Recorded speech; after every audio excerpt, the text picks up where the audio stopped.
She was the dark terror of Cirith Ungol, a great spider who fed on elves, men, and orcs. One of the great monsters of the Third Age, and the mother of the spiders of Mirkwood. Today on Nerd of the Rings, we cover the life of Shelob and the spiders of the Third Age. In the Two Towers, Tolkien paints a vivid picture of Shelob's appearance. Most like a spider she was, but huger than the greatest hunting beasts, and more terrible than they because of the evil purpose in her remorseless eyes. They were lit with a fell light again, clustering in her outthrust head. Great horns she had, and behind her short stalk-like neck was her huge swollen body, a vast bloated bag, swaying and sagging between her legs. Its great bulk was black, blotched with livid marks, but the belly underneath was pale and luminous and gave forth a stench. Her legs were bent, with great knob joints high above her back, and hairs that stuck out like steel spines, and at each leg's end there was a claw. Shelob was born in the First Age, the offspring of the dark creature Ungoliant, who took the form of a great spider. We'll cover Ungoliant in her own video, but we should note that she was an incredibly formidable force of her own, destroying the two trees of Valinor and nearly killing Melkor were it not for the help of his Balrogs. Sometime after this exodus to Middle-earth, Ungoliant spawns her offspring in a valley near a mountain range in central Beleriand. This mountain chain would be known as the Ered Gorgoroth, the Mountains of Terror, and the valley, as it is taken over by her offspring, is called Nan Dungortheb, the Valley of Dreadful Death. Even the Noldor would not dare to cross this area, and with very few exceptions, every other living thing would avoid it. It's in this area where Beren would one day dare to travel as he flees Dorthonion, where Shelob spends the early centuries of her life.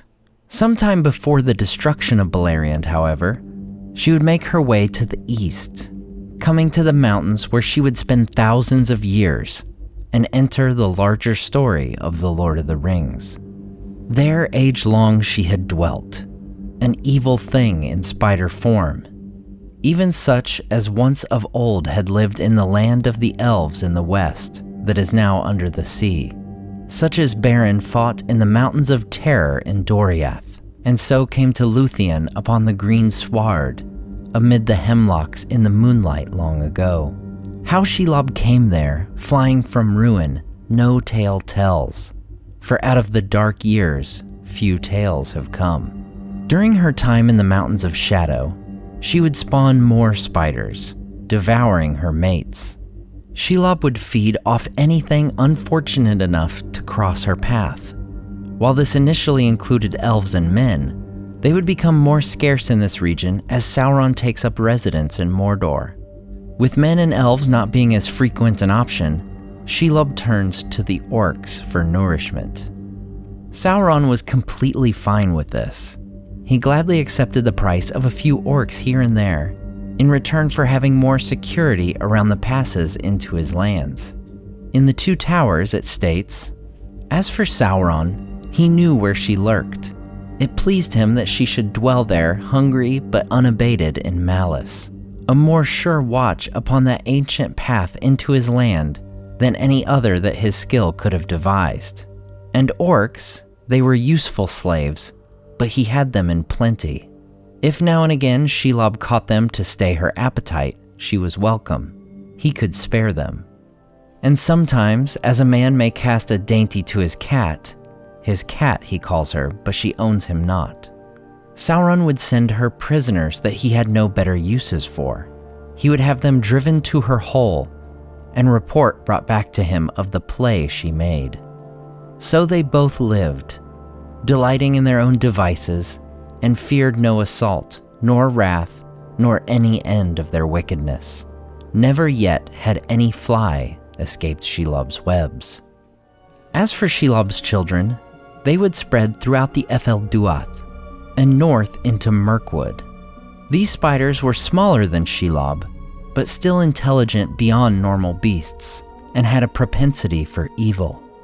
When Sauron returns later in the Third Age and takes up residence in Dol Guldur, this return of evil makes Shelob's descendants more bold and aggressive. These were the very spiders that Bilbo and the dwarves encounter during the events of The Hobbit. These spiders were apparently capable of speech, as Bilbo hears them talking about the dwarves. Returning to Shelob in the Mountains of Shadow, we see that she first meets Gollum in 3009 of the Third Age, as he is seeking the One Ring. He becomes trapped by the Great Spider, but manages to convince her to let him leave, promising to bring her more food. Gollum would indeed return on March 11th, 3019, as he accompanies Sam and Frodo on their journey to Mordor. At this time, Gollum lives up to the nickname which the orcs of the Tower of Cirith Ungol called him, Shelob's Sneak. He brings Sam and Frodo into her tunnels, planning to have her dispense with them so that he can reclaim his precious. While Shelob is driven back by the light of the Phial of Galadriel, she would attack again outside the tunnels. While viewers will no doubt be familiar with the depiction of a stinger in Peter Jackson's films, Tolkien's writing, including his letters, points to the phrase sting being used instead to describe her bite. This sting of Shelob would not kill her prey, but put them into a coma-like state, so that their meat could stay fresh for consumption. After she renders Frodo unconscious, Shelob attacks Sam. However, in arguably one of the most impressive feats of the Third Age, Sam defeats the giant spider.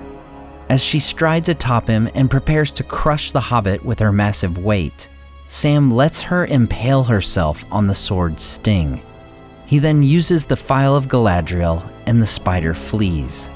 As for Shelob's ultimate fate after this brutal wound, Tolkien says, Shelob was gone, and whether she lay long in her lair, nursing her malice and her misery, and in slow years of darkness healed herself from within, rebuilding her clustered eyes, until with hunger like death, she spun once more her dreadful snares in the glens of the Mountains of Shadow, this tale does not tell. As for Shelob's offspring, we know that at the end of the War of the Ring, Celeborn and Galadriel destroy the fortress of Dol Guldur. Meanwhile, Thranduil defeats a group of Sauron's forces in the north of the forest. Cleansing their respective portions of Mirkwood, Celeborn and Thranduil meet in the middle and rename it Erin Las Gallen, Wood of Green Leaves. This would lead us to believe that the spiders of Mirkwood were either wiped out or driven away.